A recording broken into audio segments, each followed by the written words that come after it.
Thank you very much for attending APASL 2024 Kyoto, the Center of Hepatology.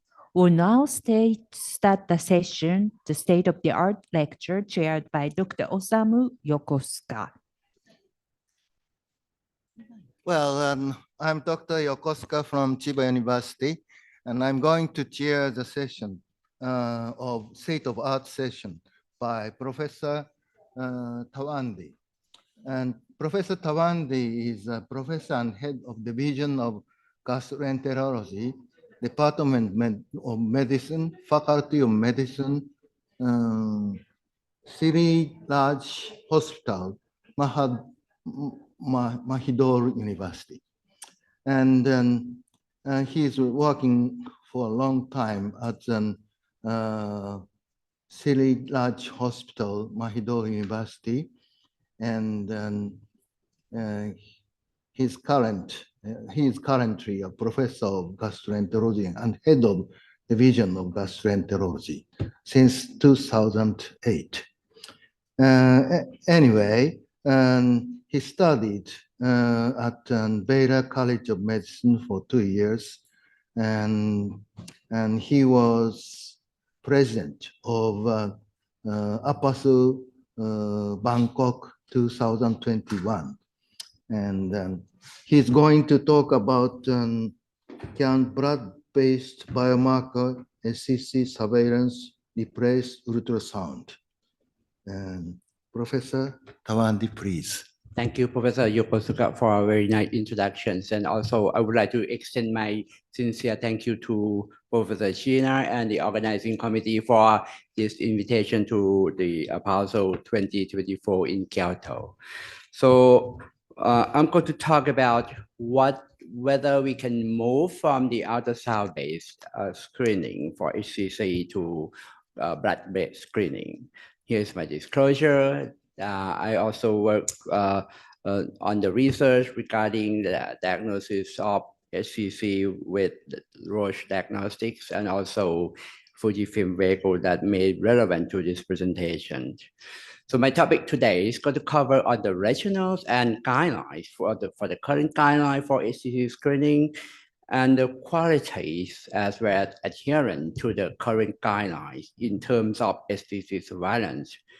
Then what if we can move from ultrasound-based screening to biomarker, which is the one shot. So every patient must come in for follow-up and blood test, and then just one stop, and they can have the HCC screening at the same time, and the conclusion on the future aspect.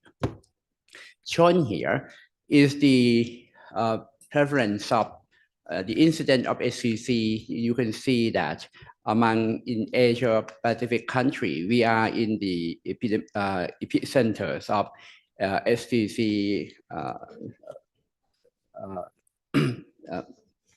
country. And the risk factors among nowadays is chronic viral hepatitis that include hepatitis B in most of Asian countries and hepatitis C in Japan, in Korea, and in the future we're going to have more on alcoholic and fatty liver related complications.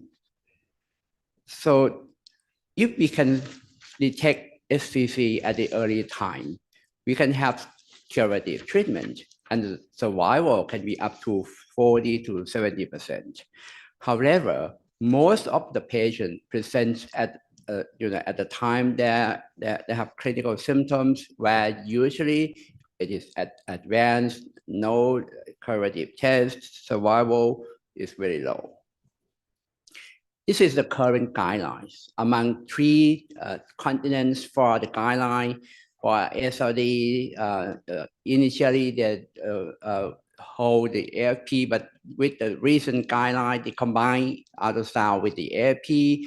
The APASL also include ultrasound and AFP, where ESO just use ultrasound at the screening, and interval going to be every 6 months.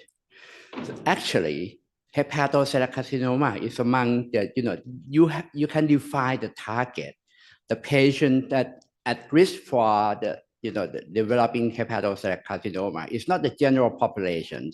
This is among the high-risk population, but still we need to certify and modify these. Even this is the most recent one, but with the treatment of your hepatitis B, hepatitis C, you see that previously the previous guideline also include F3, Hep B with after cure, but with the recent guideline, the SOD guideline, remove F3 after cure. So every study regarding surveillance for HCC, you see that the earlier, the better.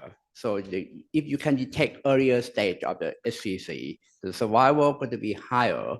You can have curative treatment, and the outcome is going to be better.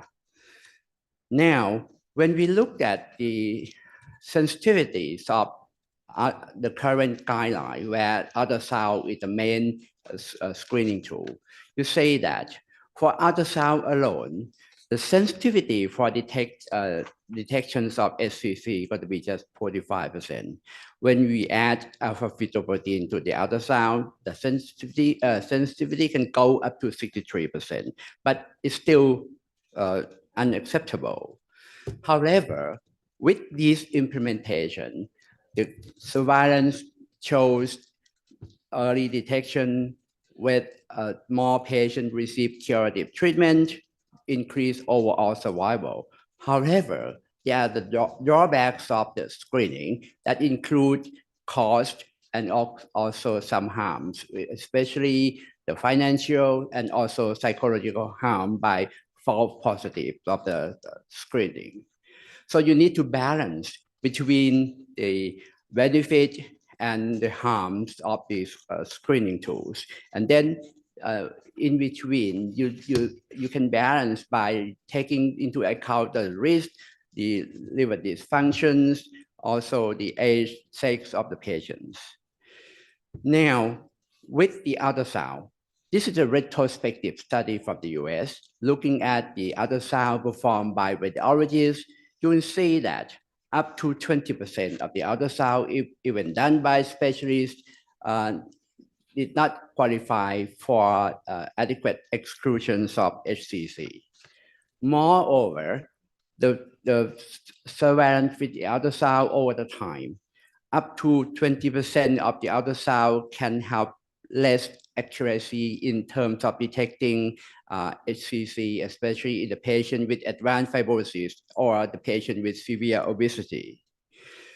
And then with adherence, so with combinations of ultrasounds and AFP, that means you got to go for blood test and then you got to schedule for the ultrasound with radiology. So you need to have two tests at the same time. So the adherence, even the ultrasound alone, again, is very low, just about 50% of the patient that eligible for screening. This is a summary of the limitations of the ultrasound, with the sensitivity low, the accuracy depends on the radiologies and also depends on the situations of the liver, surveillance harm with some false positive or indeterminate result, and low adherence in general, just about 50%. So there is a huge gap for HCC surveillance. With the current tools, it is still suboptimal in terms of performance of the surveillance program. In terms of stratification of the patient at risk, we need to improve this assessment and certify the patient accordingly. Performance of the current screening test is still suboptimal. And also the most important thing is uptake of HCC screening. So the ideal test is going to be more sensitive, more specific, and better acceptability by the doctors, by the patient themselves, easily to access and widely available, and without more harm to the patient. And lastly, is going to be cost effective and can convince the payer to pay for the screening. So nowadays, there are blood-based screening and image-based screening. So talk about the effectiveness. So if you have the taste that's very sensitive, but adherence is low, you've got low effectiveness. But the test that the best test could be the very sensitive and high adherence. That could be the best possible test that you can offer to the patient at risk. So now, when we look at image-based and blood-based screening, for interest of time, I will not touch upon image-based screening that include two-phase CT scan, abbreviated MRI, and many protocols of MRI with or without contrast. Now, when we look at blood-based screening, it is depends on individual markers, biomarker panels, and genomic markers. Nowadays, the top three of blood-based markers, including AP, APL3, and PIPCA2. These three are now on the market. But there are also many investigational biomarkers that can enter into the screening program. And the biomarker panel, we have known about the Gallup score, we have known about Gallup score, and many more scores that are going to come in the near future. And more recently, genomic biomarkers that include cell-free DNA and many genetic biomarkers for screening. This is the summarize of phases of biomarkers for HCC study. AP has been implemented for the phase 3 study. Actually, there is no true phase 3 study because for phase 3 study, you need prospective control with the standard of care. So some that can be applicable for phase 3 study, like Gallup score, has algorithms. I'll touch upon next slide. And many of biomarkers or biomarker panels nowadays is still in phase 1 and phase 2 studies. This is a head score. This is among the study in HCC early detection screening. They instead of using the one-time AFP, they use the delta change of AFP plus age and ALT and platelet count. So you see that this score offer so they store the blood and they look at the data on the analysis. So the score and then retrospective test. So the score can detect SVC 6 months or 12 months, 24 months earlier. So you see that as compared with the ultrasound alone, it's just a little bit better, but it's still unacceptable. We need to modify. We need to look for the more adaptation of this score. Then another score with the same investigators. This is called, actually the original score was the Doylestown, and then they got Doylestown plus algorithm that includes age, log, AFP, PEG, precipitate IgG, and fucosidate kininogen. So again, the score is for early detection of SCC 0 to 6 months before. It's just a little bit better as compared with the AP, APL3s or not the DCP. So it's not acceptable for screening or replacing the ultrasound for screening as a set of care. Now, with the recent score, there are a lot more studies regarding Gallup score. Gallup score. The Gallup score composed of AP, APL3, and PIPCA2 plus 8 and 6. 8 and 6 is just nothing because there is no cost. So with this algorithm, you can say that the GALA score can detect HCC at early stage, that much more sensitive as compared with individual biomarker. But please bear in mind that this is not prospective surveillance study. This is just you have case of HCC, you have control, and you have to define sensitivity and specificity of the test. It's not in the real life that you screen the patient with this score. Now, the good thing for GALA score is you say that among different etiology of SCC, hepatitis B, hepatitis C, and non-viral, you see that the sensitivity of GALA score remains quite similar in both viral and non-viral. Again, the same investigator back into the head score, they also did the so-called phase 3 biomarker study, but my conclusion is not a true phase 3 study because they store the blood and then they look back and have retrospective look at the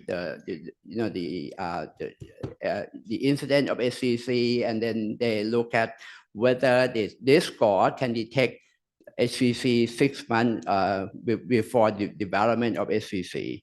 So again, the GALA score, head score, did not perform as well as the original study. We, with many centers in Thailand, and also in Hong Kong and in China, did another score called GAD score. This is the compositions of AFP, DCP, age, and sex. So we did not perform AFP-L3. So this formula, when you look at the GAD score, the sensitivity of detections of early stage SCC in the development cohort and validation cohort is quite the same. So usually the sensitivity is more than 90%. But again, this is case and control. It's not prospective study. Then when we look at the comparison between GALA score and GALA score with the same sample, so we use a GALA score from another company in comparison, you'll see that, so without AFP-L3, GALA score did not compromise the sensitivity. So it's quite similar between GALA score and GALA score, but please keep in mind that this is the case and control. It's not the prospective surveillance. Another study, this is more sophisticated now. So they use multi-target HCC blood test. So this is a study from another centers from, again, from the US, looking at the multi-target HCC blood test. So in this study, they look at the multi-target HCC blood test compared with the GALA score. So the multi-target HCC blood test perform better than the GALA score. But when you see multi-target, that means there are so many biomarkers and also cell-free DNA including into the study that include investigational biomarkers. Now, in summary, for surveillance tests for early detection of SCC, above is the standard of care, the ultrasound plus AFP. So this is implemented in every societal guideline. AFP-L3 individual PIPCA2 perform a little bit below than the ultrasound plus AFP. Multi-target algorithms, GALA score is still on the tracks of development. Also, Doris Count Plus also still is performed just above 90%, but still we need prospective study. Now, with the availability of low-cost liquid biopsy. So this liquid biopsy that include cell-free DNA, exosome, many circulating cancer cells. With this availability, it can be useful for detection of SCC at the earlier stage. However, in order to design a good prospective study to confirm whether using blood-based biomarker can be comparable or better than the current ultrasound and AFP, this could be the problem. So you need to combine all of these markers and compare with the standard of care. But the problem, though, in this arm of standard in the arm of biomarker, so whether there is any ethical issue on deleting ultrasound in this arm, or you just design the biomarker in addition to the ultrasound. So it's going to be quite difficult until you can prove that the prospective study with biomarker, maybe in addition to ultrasound, can be at least as sensitive as the ultrasound or more sensitive than ultrasound in order to convince the IRB to approve these kinds of prospective phase 3 study. However, with the availability of genomic biomarker, for example, this is cell-free DNA. This is another study from the US looking at the cell-free DNA biomarker and see it's going to be quite sensitive in terms of detections of SCC, but still it's too early to tell.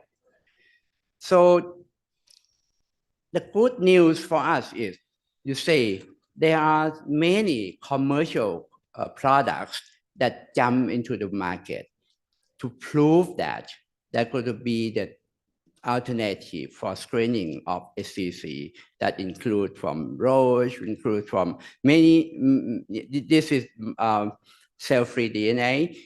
So many methylation markers that will be included into this kind of screening tools. And this industrial sponsor might drive the rate of SCC screening program.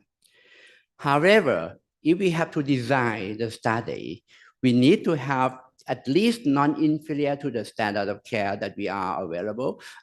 Then we need to take into account that even in the arm of in the control arm with biomarkers, they don't contaminate with the ultrasound or AFP where it is available everywhere. So it's going to be very difficult to design and perform these kinds of prospective study. However, this is just a few weeks ago regarding the screening for colorectal cancer. You can see these two studies published in the same issues of New England Journal of Medicine, where the FIT test is the first biomarker test that used for CRC screening. So they compare the next-gen multi-target amplification of stool DNA compared with FIT test. So the next-gen outperform the FIT test.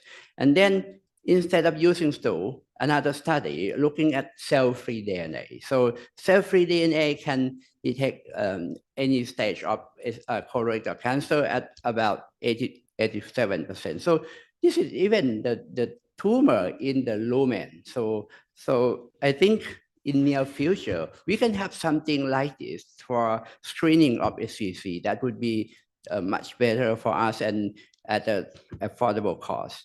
So in conclusion, ladies and gentlemen, SCC is still leading cause of cancer-related mortality in our region. Early detection associated with improved survival. Currently, semi-annual ultrasound plus AFP is the standard of care, but it has several limitations, and it also its effectiveness in terms of screening.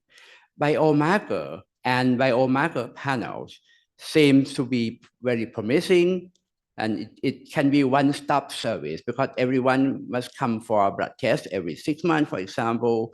And we need more prospective data to prove that these kinds of blood-based screening can be equivalent or superior to the ultrasound-based screening. And these tests require mature, well-powered phase 3 cohort to facilitate validations of the candidate biomarkers or biomarker panels. And moreover, we don't know how many going to be false positive or false negative. That will be next thing to consider regarding recall policy. With that, thank you for your attention. Thank you. Thanks, Professor Toandi, for a very nice overview of the blood-based biomarker for ACC. And yes, Professor Kadi, Dogmezi, please. Yes, thank you very much, Professor Townie. Excellent speech, really. Thank you. In order to detect the early stage of hepatocellular carcinoma, of course, surveillance is very important. In Turkey, our strategy is alpha-fetoprotein and ultrasound in every 6 months, as you did. And also, we have to check DCP and also alpha-fetoprotein L3. But the most important thing for early diagnosis, this is not your topic, but I would like to tell, contrast MR is very important.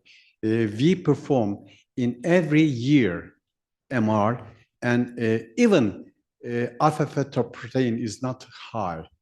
Even other biomarkers normal, and we have to perform MR in every patients with chronic liver disease.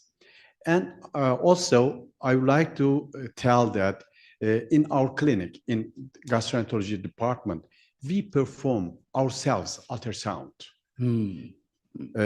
Because my professor Okuda, my mentor, during my training at Chiba University, he told me that, look at Kadir, ultrasound is a stethoscope of gastroenterologist. And I brought this item to the Turkey, and I taught all the Turkish gastroenterologists ultrasound. Ultrasound is very important. Although for the early detection of the hepatocellular carcinoma is not so sensitive, but we have to perform ultrasound in every patient. Thank you very much. Thank you. But just one thing, is all of those investigations reimbursable by the government? You perform the MRI every year, perform the yes, every year. Every year, that then it was reimbursable, right? That you got reimbursed by the government, or the patient have to pay by themselves? The government pay everything. If the patient has the medical insurance, then okay. Because all the Turkish people covered medical insurance by government. Oh, thank you. Thank you. By the way, in Thailand, who take the ultrasound? Yes, previously we follow, like you just mentioned, that we can perform ultrasound by ourselves, but because of the sensitivity and specificity, and then we are not the the radiologists. We don't have any certification. We can perform ultrasound your bedside. You can do some basic procedure or like paracentesis or something, but for official ultrasound, we need radiologists. And waste time is maybe 6 to 8 months for the ultrasound. Thank you. And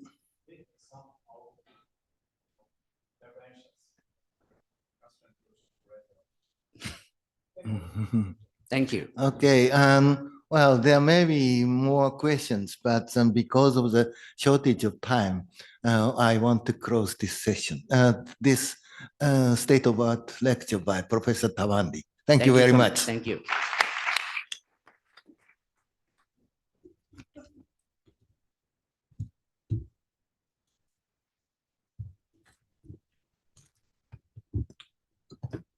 Next part is chaired by Dr. Kadil Dukmasi.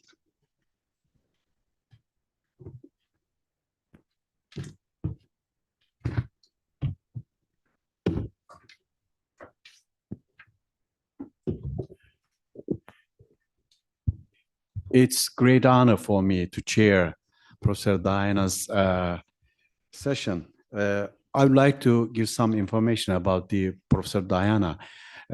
Also, she is the queen of the apostle. And she graduated medical school and she trained in the gastroenterology and digestive endoscopy in University of Santo Tomas, Philippines. She got a Mombusho scholarship as mine. Mombusho scholarship is the Japanese government scholarship, and trained hepatology in Tokyo University. Also, she took diploma for the leadership in medicine from Harvard Medical School. She was the past president of APASL and different Philippines medical associations.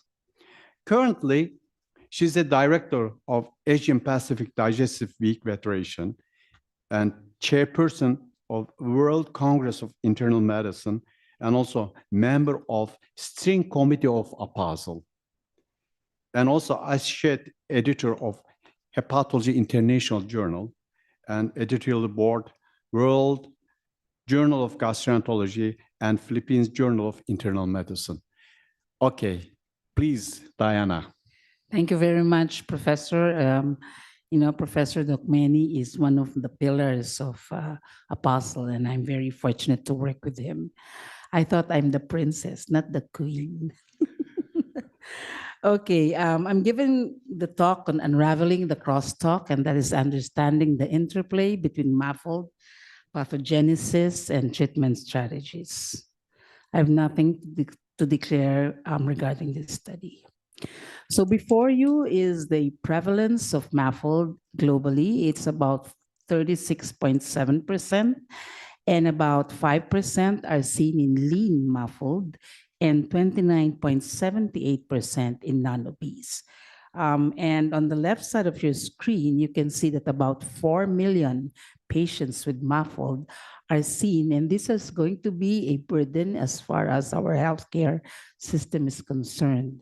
And here you can see that about 50% of patients, or 41%, does have hypertriglyceridemia, and about 43% also had hypertension, and about 22% actually has diabetes. But this seems to be different in my country. In my country, it's more diabetic patients and obese patients rather than those with hypertriglyceridemia. What is evident in the Asia-Pacific region is that there is a changing prevalence, a growing trend, because of, we used to say that most of the liver diseases in the Asia-Pacific region is due to viral hepatitis B and viral hepatitis C. But because there is a massive vaccination program that is being required by WHO among the government in the Asia Pacific region, of which hypes about 90 to 98% should be vaccinated. And because there are very good DAAs that can actually eradicate hepatitis C, you can see now that the changing prevalence of MAFLD is the growing concern as far as liver diseases in our region is concerned. And this is across all areas, all countries on the lower left side of the screen, from mainland China all the way to Malaysia. So this is something that will worry us in the next few years. And if we do not see and understand how we can actually provide treatment and follow-up for patients with MAFLD. So the issues of concern that I'm going to discuss is the prevalence of MAFLD globally, the role of MAFLD in the metabolic syndrome, enumerate the treatment strategies among patients with MAFLD, and identify the gaps and challenges related to it. So this is the disease prevalence. Unlike the others, this is actually starting with a patient with a normal liver, and because of environmental strategies, they become steatotic, develop NASH, which is a risk for developing fibrosis, and eventually will have the foreground to develop even liver cancer. And below you can see the histopathological diagnosis or strategies that are seen in patients with MAFLD. Now, what is evident here is this is a multisystemic disease. You can see here that because there is insulin resistance or hyperinsulinemia and related disorders, meaning there are atherogenic dyslipidemia or patients who develop hypertension or metabolic syndrome. There is the activation of the vasoactive and thrombogenic molecules, such as fibrinogen and the transforming growth factor B. And of course, as you evident this, there are pro-inflammatory cytokines that seems to play a significant role in producing a multisystemic disease, such that you have cardiovascular disease, you have type 2 diabetes, patients who develop chronic kidney disease, or patients who develop even colorectal cancers.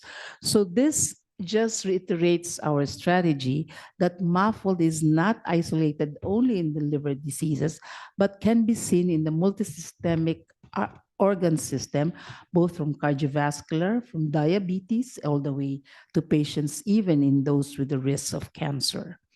So this highlights the or the mechanism of action that happens in a patient with MAFLD. There are increase in inflammatory cytokines. This then produces the so-called dysfunctional adipose tissue, or the WAT.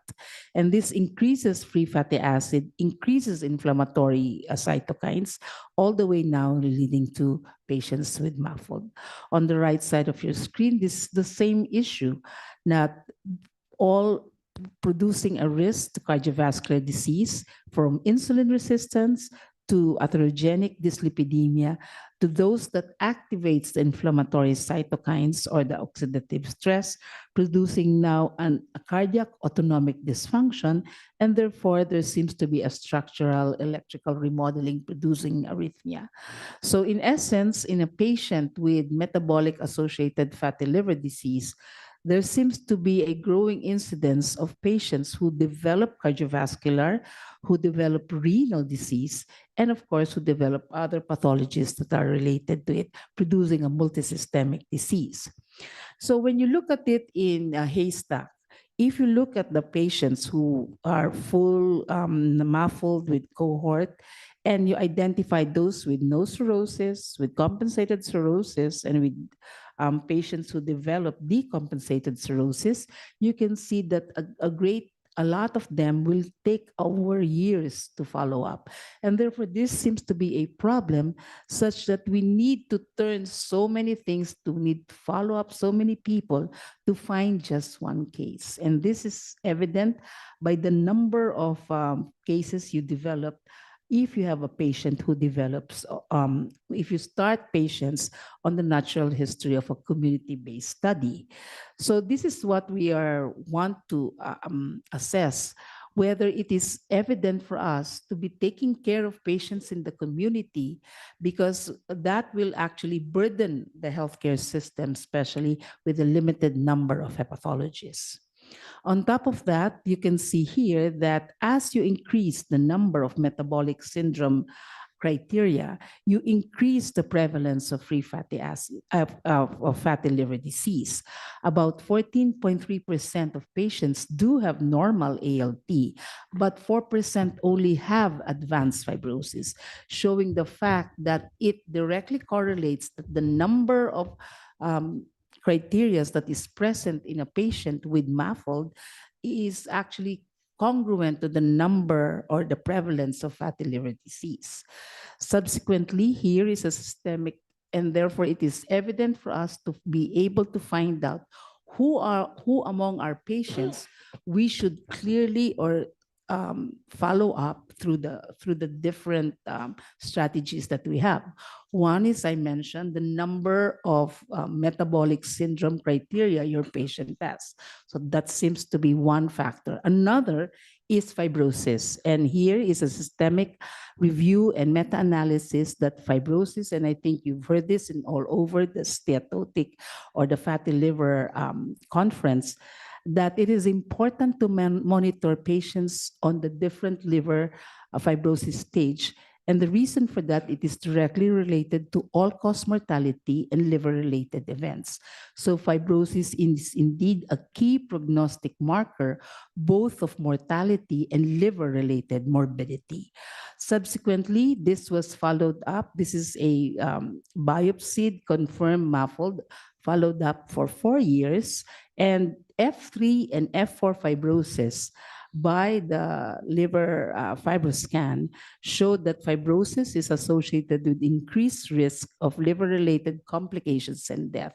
In other words, if we label as hepatologists this specific group of F3 and F4, follow them up, then probably we can give to our primary care physicians those patients with the lesser F3 and F4, like F1 and F2 may be given to them so that they can be able to be followed up properly. So these are the recent guidelines on who to screen. Apostle is quite unique in that the risk of patients such as overweight, type 2 diabetes, and metabolic syndrome. So I mentioned if your patient belongs to this. And on the right side is how do you screen these patients, the imaging tests, the blood biomarkers, the scores, or even biopsy. The ASLD actually screens for advanced fibrosis. And these are patients with type 2 diabetes, metabolically complicated obesity, patients in the context of moderate alcohol use, first-degree relatives of patients with cirrhosis due to MAFLD, and all patients with hepatic steatosis or clinically suspected NAFLD and the presence of obesity and metabolic syndrome. So if you look at this is a big bulk of our care. And this probably will strain most of the hepatology clinics because this will tell us that when you label your patient on this subset, this becomes now a problem. So the primary risk assessment is used on the right side using FIB-4. And just this afternoon, I've heard that FIB-4, they are using now a new scoring system in the US, the SAFE score, which isolated patients because of the very high fallout or the low sensitivity and specificity of FIB-4. The secondary risk assessment is using the transient elastography, and you repeat FIB-4 every 1 to 2 years in pre-diabetic patients or 2 or more metabolic risk factors. And this tells us that if you label your care on this subset of patients, on those patients with overweight, type 2 diabetes, and metabolic syndrome, then probably you can help now in understanding how to follow up these patients. These are different non-invasive or NITS tests that are available. Of course, the serum biomarkers are available randomly. And you can see here that when you take care of it, usually all of these elastography techniques are available in liver clinic. I used to remember because we were using elastography and it was brought in, not in the liver unit, but in the radiology unit. And this is where now you see that radiologists do not know probably how to interpret it. So this is one step for us to decentralize ourselves, teach our colleagues how to monitor patients on using elastography, because most of the time, especially for RFID, this seems to be where the radiologist or ultrasonographer would really play a significant role. And just this afternoon, you can see that ultrasound, I do a focus ultrasound, and we can do it in the clinic. in my country, our country is an archipelago, and for a patient to go back and forth for a do ultrasound and then come back for follow-up, it takes a lot of effort. And therefore, probably using strategies that may be a point of care and identifying patients early on for fibrosis will really make a difference as far as healthcare system is concerned. So in essence, if you have a patient who is identified in the primary care physician or in the endocrinologist or a friendly cardiologist or even in the wellness clinic to develop muffled, or these are the identified three factors. This is presence of obesity or those presents with diabetes or those who are actually metabolic syndrome. You now try to see using the liver fibrosis severity of the low risk and the high risk.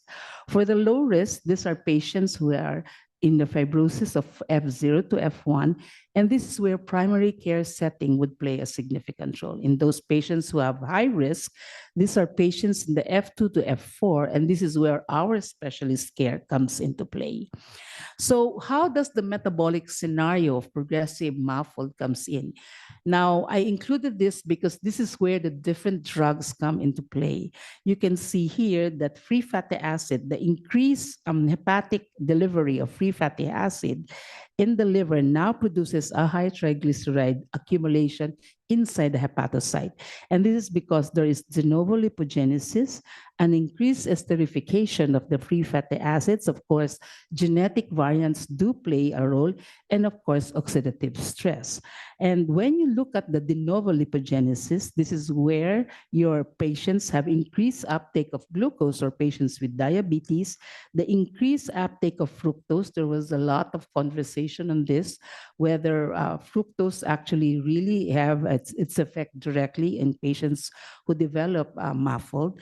And of course, those patients who have increased release of the so-called inflamed or hypertrophic white adipose tissue, or the WAT, producing insulin resistance. So in essence, when you take care of patients with progressive muffled, you look at it in the perspective of hitting different targets, different comorbidities that do play a significant role, because just like in viral hepatitis, if you remove the etiology, then probably it can play a significant improvement in the outcome of patients with muffled. So drugs that hit on the increased uptake of glucose, drugs that hit on reductive oxidative stress, and of course, now there is a lot of hype on the gut microbiota, the release of the DAMPs, the damage-associated molecular pattern, as well as the pathogen-associated molecular patterns, all producing now reactive oxidative stress that do play a significant role as far as progressive muffled is concerned. So, but central to this is fibrosis. And when you talk of fibrosis, it is the activation of the different pro-inflammatory cytokines producing now an activation of the hepatic stellate cells, producing now the collagen formation that is responsible for those patients with fibrosis.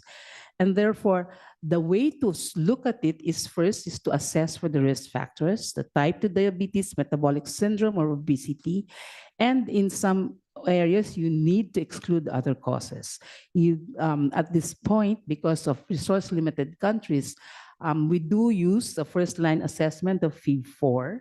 And if your patient has a FIB-4 of less than 1.3, then it's a low risk and you need to just repeat your NITs.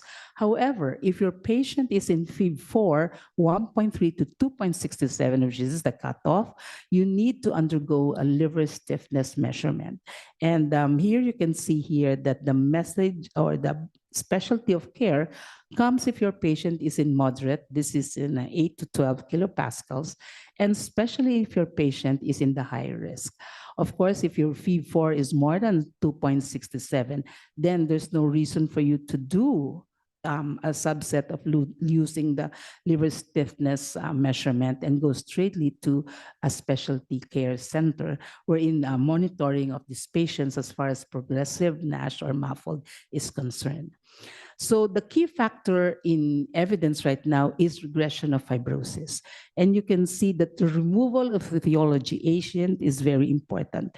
This is when you have a major issues of decreased interleukins, the decrease in TGF beta signaling, and of course, the decrease in the synthesis of ECM components. This then, if you hit on agents that causes the fibrosis, then probably you can have a regression of your fibrosis.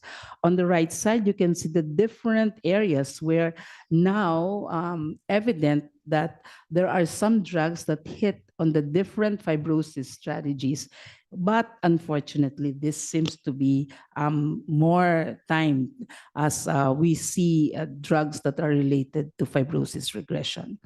So the lifestyle guidelines in MAFLD are as follow, and this is actually the same because it hypes on obesity, type 2 diabetes, and cardiovascular disease, and all of them hypes of lifestyle modification. So I will give a specific interest in this. Dietary change and weight loss and structured exercise are key factors that are evident in patients with MAFLD. Of course, limiting your calories into 500 to 1,000 kilocal energy deficit to induce a weight loss of 500 to 1,000 grams per week. Weight loss of 7 to 10, this has been released or associated with reversibility not only of steatosis, but also of fibrosis. And a moderate intensity exercise of 150 minutes a week, both aerobic and resistance exercise. And a while ago, they were recommending a resistance exercise for a cirrhotic patient. Quite interesting, but difficult in the real world. Of course, a resistance exercise needs to do a lot of bending and all of this and weightlifting, which probably will be a factor, especially if your patient has already protein loss. Weight loss of about 7 to 10% has been shown in this prospective study of 293 patients with histologically proven non-cirrhotic patients who actually have a reduction. And you can see here that it is not only steatosis that is reduced with the 7 to 10% weight loss, but also a regression of fibrosis. So it is not the drugs that is important to reduce or have a regression of fibrosis, but it is the weight loss that will actually be evident, leading to resolution of NASH and improvement in fibrosis. But you know for a fact that if you take care of patients that you need to advocate weight loss, it is so difficult for them to be maintained on such. And in fact, even for yourself, even if you lose some weight while eating and you're having a sedentary lifestyle, or even just one big event like Easter, on Easter, everybody will be having a party after the long week of Holy Week. So this becomes now a factor as far as maintenance or producing now a strategy that will be a key factor to maintain the 7 to 10% weight loss. Of course, as I mentioned, a Mediterranean diet is isolated, and this is an increase in the fruits and legumes and beans that is evident. This is the intervention of Mediterranean diet versus no intervention. Both the short duration of study of 6 months to even the longer duration at 18 months has shown to a decrease in intrahepatic fat, showing now that you can actually reverse your liver fatty liver index, your HOMA score, and even your liver stiffness. So the approaches for current available therapies are as follows. The weight loss I have reduced, and of course, other approaches potentially reducing the end-stage complications to treat type 2 diabetes and cardiovascular factors, and of course, liver-directed treatment. I will just come in with some strategies that have been in the market right now. And this is the first, the glucagon-like peptides that have been a hype in every center. And most of us know for a fact that semaglutide has shown a NASH resolution at 0.4 milligrams per day, the best actually with NASH at a phase 2 trial with resolution, but no improvement in fibrosis. And an often asked question, is it the drug itself or is it the weight loss that was produced by the drug itself? So this is something that hypes on semaglutide because it has produced quite an imaginable number of patients who lose weight. But I think the caveat here is that you produce the side effects related to it. There are some patients who cannot tolerate the drug. It's nausea and vomiting. And of course, the fact that it is difficult to find right now, especially that some patients are not using it for diabetes, but actually are using it for weight loss. And that is why MAFLD development is intimately correlated with the GLP-1 signaling pathway, and that the receptor agonist is effective, producing both cardiovascular and type 2 diabetes outcome. What about the sodium glucose reabsorption? And this is where you actually pee your glucose. And you can see here that they have shown an improvement of steatosis, the empaglitazones, and even in some patients, the dapaglitazones, showing an improvement in liver steatosis and fibrosis. But the side effect of this is a profound adverse effect for UTI and fungal infection. And this is where now the safety profile of this drug is being questioned for patients with MAFLD.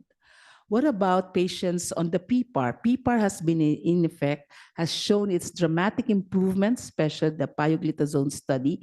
But you know for a fact, the side effect of this is a weight gain, both in women, which is actually what we do not like to have in a patient who is having problems with obesity. So the PPAR is an overall safe and tolerability of these drugs are good, but the minor adverse effect does require further investigation. These are the FXR drugs hitting on obeticholic acid, showing both a lipid increase abnormality, and that is why it is not being used right now, as did not get an FDA approval because of the side effect of mild to moderate pruritus that may cause liver and also has some evidence that may cause liver damage. And this obeticholic acid reduced the markers of liver inflammation. However, the long-term safety issues should be considered. And lastly, just like all the other drugs in the market, they lack efficacy or still are under trial. But lo and behold, there is a new drug that was approved by the FDA just 4 days ago, and this is the resmetirom. This is a thyroid hormone receptor that is responsible for regulating the metabolic pathways in the liver and is frequently impaired in NASH. And patients with NASH have reduced levels of thyroid hormone activity in the liver, and the result now in impaired hepatic function. And the recommendation is a once-a-day liver-targeted drug. And lo and behold, this have shown a significant greater relative reduction from baseline in hepatic fat. And this even increased the rate of NASH resolution and even fibrosis resolution in the recently published New England Journal in 2024, showing now that this is the first FDA-approved drug for metabolic associated fatty liver disease or a patients who have biopsy confirmed NASH. This is something that we need to see. Of course, these are studies, but we need to see the real world scenario as this is going to be launched in the next few months. So, but evidently, I think basic to this is how we can prevent and isolate patients both in the primary and secondary role. So I think what is evident here is if you see patients in, or if your colleague has seen patients in obesity, metabolic syndrome, or type 2 diabetes, you do screen these patients and you do refer only patients who have already the risk of developing F3 and F4 fibrosis. In evidence also is the care that this is a multidisciplinary approach to patients with MAFLD, showing not only the internist or your primary care physician, but also the cardiologists and the nephrologists do managing the cardiometabolic or comorbidity in patients with MAFLD. So in evidence, it is necessary for us to evaluate the patient's benefit and cost effectiveness of a multidisciplinary models of care, especially in our community, in my setting, wherein everything is out of pocket. You refer a patient to a specialized area or like a nephrologist, there is a separate bill. So this has to be taken into context as far as healthcare system is concerned. Implement the context of specific, and I think this is where we play prevention, screen, and risk stratification before treatment. And I think this is where preventive hepatology does play a role as far as our care of patients are concerned. And lastly, develop, provide a clear guidance endorsed both by the relevant professional societies on preventive hepatology. And of course, this is supposed to be done by our primary care physician. So in essence, primary care endocrinologists, the first step is identify patients at risk. Secondly, the history will tell us whether there is a patient who has excessive alcohol drinking and the different laboratory or liver function tests. Do your NIT score, isolate patients with fibrosis, and only patients at high risk should be patients referred to our center. So here on this left side of your screen, primary care physicians do play. Only those patients with very high FIB score gets into the hepatology care. And of course, as our role is to risk stratify our patient, identify patients who have progressive MAFLD, and of course, instigate now strategies that will reverse it.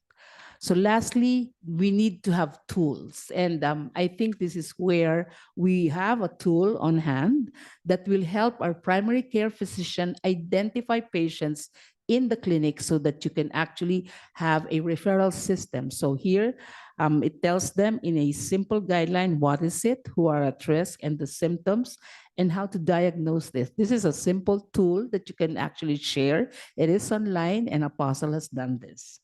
So lastly, in summary, Mr. Chair, MAFLD has been recognized as a global chronic liver disease, and it is associated with the fatal trio. The fatal trio is actually overweight, type 2, and those patients with metabolic dysregulation.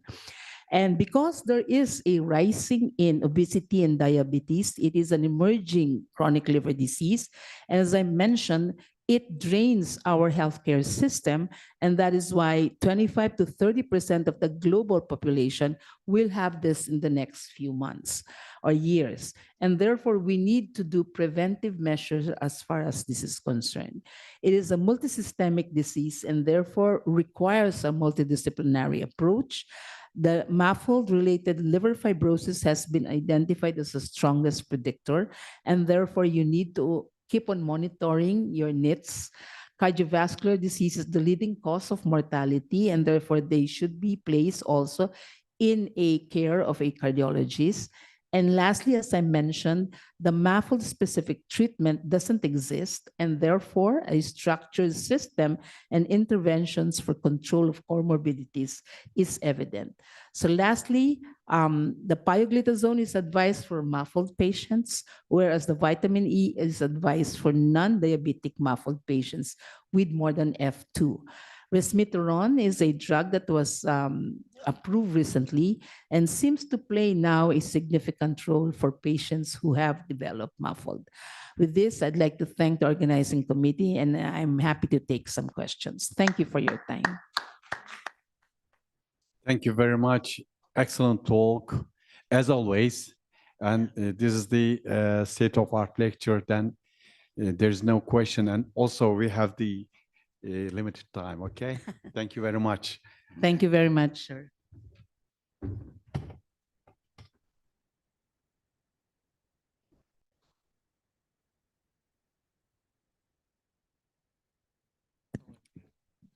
Thank you very much, moderators and lecturers.